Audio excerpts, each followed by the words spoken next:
would you like to see my new jewellery collection? I'm so excited. This is the first time I've shown all the pieces at once. I think I've showed you little snippets, but I haven't showed you all of the pieces. So I am excited to do that now. So if we haven't met before, my name is Leanne. I'm a metalsmith and an artist with a business called Leanne Allison Designs, where I design and create sustainable watercolour jewellery for eco-conscious souls. Now, originally, I didn't do watercolour jewellery. I did sterling silver jewellery. And I just had this little kind of nagging feeling that I wanted to do something different. I've had this since the start, but I've never acted on it because I really didn't know which way to go. And then the end of last year, I just had this amazing idea, and I thought, all right, let's see what we can do with this. And I started doing some prototypes, and I've ended up with a collection of watercolor jewellery. Now, what I do to make my jewellery is I'll use something that you're not really going to be able to tell what it is from the back. So I cut out a shape by hand, and then I sand it.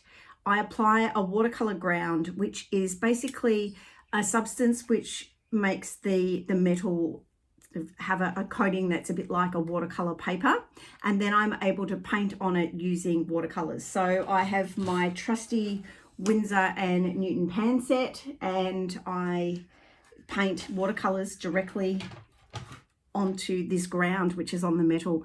Once that's done and it's all dried, I spray a fixative over the paint so that it keeps the paint in place. I then flip it over and I sand the back, and I sand it so that it is kind of got a roughed up texture. I want it to look a bit kind of industrial and give it a little bit of interest from the back as well. And then I spray the entire piece with a sealer. Now, unfortunately, the sealer is not eco-friendly. I haven't been able to find an eco-friendly sealer, but it gives the piece longevity. So I figure if I am giving that piece a longer life, that is just as eco-friendly in my view. Now, the brass that I use for the base of the piece is recycled.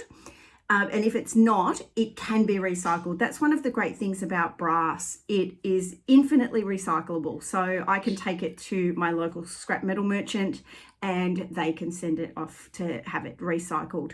And for any of the findings, whether they be just standard earring hooks or these fancier ones that I've got on here, they're all recycled silver. So I have got a supplier in Sydney, in New South Wales, and they refine and recycle silver, and then they sort of turn it into wire and sheet and things like that. So I can buy pieces of sheet and punch out my own circles, and I can buy pieces of wire so that I can make earring wires and these other little stalks, as I've been calling them. So that's how I make the pieces. Now, the very first pieces I made were these gum leaves, and they're actually made using a real gum leaf as a template. So I pulled a couple of leaves off the tree over the road and I traced around them, and that's how I got my shapes. And then I painted the watercolors over the top. I love these pieces. Apart from the fact that they were the first pieces I did, I just love how they came out. I think they're absolutely gorgeous. So after that, I had decided I wanted to do Bird of Paradise. And this is the result of the Bird of Paradise. These are quite huge. So these are really big earrings. When I originally did them, I cut the piece out. So I went right around the Bird of Paradise, and then it ended up they were too pointy and they were spiky. So I was wearing them to test how they went, and they just kept stabbing me in the face, and I ended up with this big red mark all down my jawline. So I'm like, okay, back to the drawing board. We need to start that again. So then I came up with the idea of going around the outside, and I had drawn in the shape a couple of times and painted it in and didn't like it. And then I realized what the problem was. I really wanted it to be a much looser watercolor. So I came up with this design and I'm loving it. So this is the design going forward, but they are going to be smaller next time. I'm sure someone will love these as big as they are. If not, I'll keep them for myself because I think they're adorable. But yeah, there was a lot of trial and error. So these took 3 times as long to make as I thought they were going to. But now I've settled on the design and I'm happy with those. Then there were the bees. So this is my pair of bees. I've got another pair here that I've been working on. I love painting bees. I absolutely love painting them. I just love just sitting there doing each of the little marks. It's just, yeah, I love it. So there's the bees. There's also the daisies.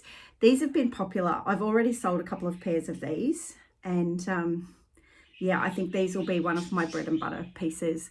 I also did them in pink, and you know what? I don't like the pink as much. Maybe it's because I didn't do the top the same as the white ones. Oh, that's the back. So yeah, I'm just not sure. I may do another pink pair at some point, but maybe it's the color pink that I didn't like. Maybe that's the problem. But yeah, they're not one of my favorite pairs. Then I needed something for Christmas, so I made myself some Christmas cactuses. So they're cactuses with fairy lights and Christmas hats. They went on just normal ear wires. I've taken them off the ear wires for the moment because I was trying to decide what to do with them. But yeah, they were just on normal ear wires. Then came the budgies. Now, I've got just over my shoulder here, that's a picture that I did of our budgie Moriarty. And then I basically did a similar thing in earring form. Now, these usually have a just a dot and a jump ring, so they hang like that. But I pulled them apart because I wanted the findings for something else. So I will make those back up soon. And yeah, so they're my budgies. And all of these things are available in my Etsy store. Next came the giraffes. Now, I am in love with the giraffes, but they are quite big. And the next time I do these again, they're going to be much smaller. But look at them. Look at those faces. They're just gorgeous. I think they're beautiful. And with these, I went with a smaller stalk. So these have got quite a long stalk, and this is a little bit smaller so that they don't hang too low. But yeah, so that's my giraffes. Then I did the peacocks. Now, the peacocks, I don't think I'll do this style again. I like to paint quite loosely, and I did these in sort of way more detail, and I don't know. I don't love them. I'm sure somebody else will, and I'm sure they will sell, and yeah, there'll be somebody out there who thinks they're fabulous. Again, they'll just be on standard ear wires. But yeah, they're my peacocks. So the peacock itself, I love. It's just, yeah, I'm not so happy with the feathers. But, you know, it's all been trial and error. It's about seeing what I can do and what I like. I think next time I would have the peacock and then have feathers around here rather than up behind him. So, yeah. Then I did the fairy bread. Now, in Australia, fairy bread is white bread with hundreds and thousands, which I think other people call sprinkles. And yeah, it's pretty famous at parties and stuff. And yep, so that's my fairy bread. Let's see if I can get a bit closer. There we go. So they're really cute. And then Bubble-O Bill. So Bubble-O Bill is an ice cream in Australia. He is a little cowboy. He has got a big yellow mustache and yellow eyes, and his green nose is bubble gum. So it's like a chewing gum. And then his hat has a bullet hole in it, and that is Bubble-O Bill. So yeah, so I did those. They will go on one of those findings as well. So that's Bubble-O Bill. And then I did these Banksias. I don't like these Banksias at all.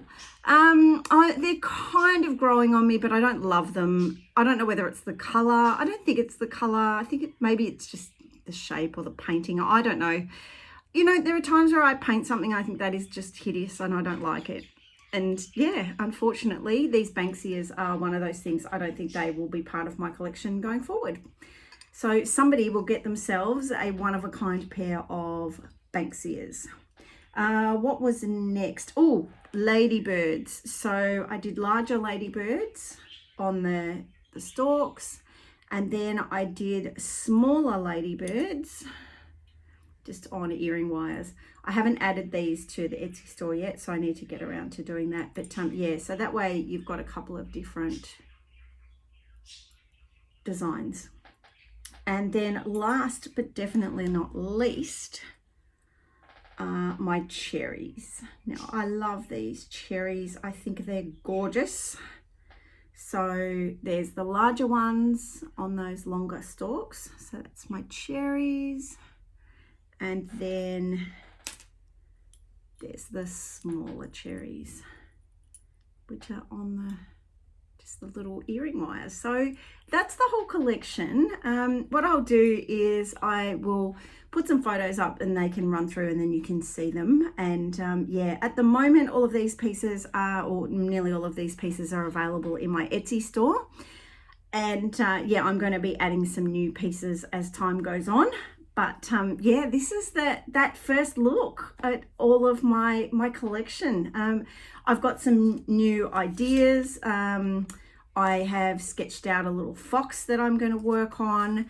I've decided that I want to do a cookie. I would like to do a toucan. I've got a big list of things, and I've also, like, this was what I'm calling my core collection. So it was just a random bunch of bits and pieces so that I could show different things.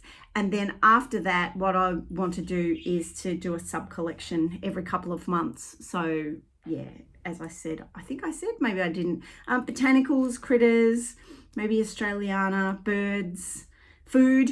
You know, I could do a whole range of food like cookies and, I don't know, watermelon, bananas, whatever. So yeah, the only issue I have is that sometimes what I paint, I'm so used to painting it on a larger scale, it's learning how to minimize it and to scale it down. And some things are going to be much harder to paint scaled down than they are, you know, as a big thing. Things like the peacock, like I think that is probably a little bit too big maybe, but yeah. And the budgies, like I did the budgies big because I love them, but then I'm like, okay, maybe I need to scale those down as well. And obviously the bird of paradise needs to come down in size a little bit. So it's about, yeah, being able to scale everything down a little bit lower. I want to try and not go too much bigger than the size of the bees, but yeah, we'll see how things sell. I'm also, part of the reason for this new collection was to apply for a couple of big markets because I wanted something that was totally different and, you know, something that was totally out there. So yes. Now, let me know what you think. Please comment on this new range and what you think of it. I really want to keep going with this. I was talking to one of my mentors and she said she's never seen anything like it. She thinks it's fabulous. So yeah, I'm going to stick with it for now. And yeah, I want this to be what I do going forward. I was a little bit worried that I'd be leaving some of my old customers behind. I know that some of them will follow me and will buy this new stuff. There'll be others who won't like it. Then there'll be new customers that come in because they love this new stuff. So I will gain some new customers. But yeah, there was that fear that I'm going to be leaving people behind. And I actually had a friend say to me, well, you know what? If you stopped making jewellery, you'd be leaving them behind anyway. So I kind of came to terms with that. And yeah, I now have this brand new collection. So thanks for joining me. Thanks for letting me talk all about my new pieces. And yeah, if you're interested in any of them, please pop over to the Etsy store. The link is in the description. And yeah, I will see you in the next video. Mwah. Bye for now.